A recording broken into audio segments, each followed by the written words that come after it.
1,34,00,000 జనాభా ఉంది. ఈ 1,34,00,000 జనాభా 2,100 స్క్వేర్ కిలోమీటర్స్ లోపల ఉంది. ఈరోజు ఈ క్యూర్ని సర్వీస్ సెక్టర్గా మార్చాలని మన ప్రభుత్వం నిర్ణయం తీసుకున్నది. ఇక్కడ పరిశ్రమలు ఉన్నాయి, కాలుష్యాన్ని వెదజల్లే పరిశ్రమలు ఉన్నాయి. ఈరోజు లివబుల్ సిటీ నుంచి నాన్ లివబుల్ సిటీగా మారే ప్రమాదం ఉంది. ఢిల్లీని చూసి ఎంత కాలుష్యం ఉందో.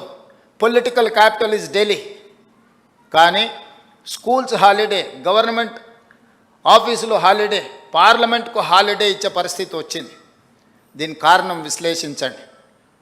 ముంబై ఫైనాన్షియల్ క్యాపిటల్, అక్కడ నివసించలేని వర్షాలు వస్తే ఆ నగరం అతలాకుతలంగా మారిపోతున్నది. బెంగళూరు ఐటీ క్యాపిటల్, ఈరోజు అక్కడ ఉండే ట్రాఫిక్ జాములు, కాలుష్యము, ఇతర సమస్యల వల్ల ఆ నగరానికి ఉన్న పరిస్థితులు మీరు చూస్తున్నారు. చెన్నై కూడా వర్షాలు వస్తే వరదలతో మునిగిపోతున్నది. కల్కట్టా గురించి నేను చెప్పాల్సిన అవసరం లేదు. ఈ దేశంలో ఉన్న మెట్రోపాలిటన్ సిటీస్లలో one of the best city is Hyderabad. Chandrababu Naidu garu, Rajasekhara Reddy గారు ఈ నగరాన్ని ఈ దేశంలో ఉండే అన్ని మెట్రోపాలిటన్ నగరాల కంటే ఒక మంచి నగరంగా తీర్చిదిద్దిండ్రు. కానీ ఇది సరిపోదు. అందుకే ఈరోజు మా ప్రభుత్వం ఈ హైదరాబాద్ నగరాన్ని ప్రపంచ దేశాలలో ఉండే నగరాలతో పోటీ పడాలనుకుంటున్నాం. ఒక టోక్యోతోనో, ఒక సింగపూర్తోనో, ఒక సౌత్ కొరియాతోనో, న్యూయార్క్తోనో మనం ఈరోజు కాంపీట్ చేయాలనుకుంటున్నాం. సో అంతర్జాతీయ నగరంగా మారాలి అని అంటే ఈ 2,100 స్క్వేర్ కిలోమీటర్స్లో ఉన్న ఏరియాని కాలుష్యరహిత నగరంగా తీర్చిదిద్దాలి. ఈ కాలుష్యరహిత నగరంగా ఒక core urban reason economy, it is called cure. దీన్ని క్యూర్ చేయాలని మేము అనుకుంటున్నాము. దానికి మహిళా జర్నలిస్టులుగా మీరందరూ సహకరించాలి.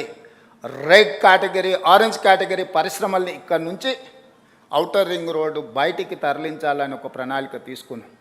ఇవాళ ఈ నగరంలో కాలుష్యాన్ని వెదజల్లే వాహనాలన్నిటిని కూడా నిషేధించడం ద్వారా, ప్రైవేట్ వాహనాలను నిషేధించే కంటే ప్రభుత్వంలో నడిచే హైదరాబాద్ నగరంలో outer ring road inside 2,800 RTC బస్సులు ఉన్నాయి. మా పొన్నం ప్రభాకర్ గారి ఆస్తి. కానీ అవి డీజిల్తో నడిచి ఎంతో కాలుష్యాన్ని వెదజల్లుతున్నాయి.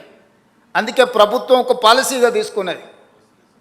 2026 డిసెంబర్ లోపల ఈ 2,800 డీజిల్ బస్సులను జిల్లాలకు తరలించి 100% ఈవీ బస్సులను హైదరాబాదు నగరంలో మనం తేబోతున్నాము.